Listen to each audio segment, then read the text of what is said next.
So imagine these are two parts of your prep. One part of your prep is where your focus is exclusively on portion coverage. The second part of your prep is where you're focusing on test taking.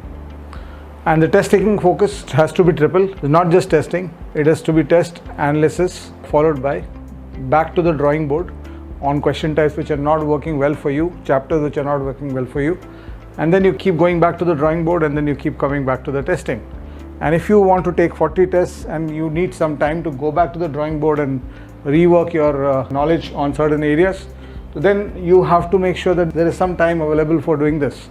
So typically a 3 to 4 month time frame is the minimum required. Then the question arises, okay, in an ideal scenario, I've started in January, I finished my portion by April, May, because portion coverage is also 4 months. And this is also 4 months. So an ideal scenario is you complete portion coverage, then you start your tests. But what if you don't have that possibility any longer? If you are not completed your portion now, then a second strategy that works is this one, where you initiate your test taking somewhere during your portion coverage.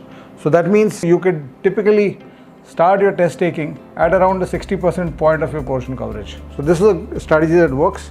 Of course, the best strategy that works is you complete portion and then go into testing. But if you don't have that opportunity, then this works. And a third one also works. The third scenario that works is where you can even do this.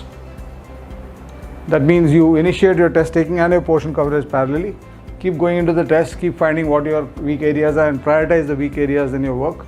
So this is also something which qualifiers have. So what does not qualify is if you try to take your test cycle to this level.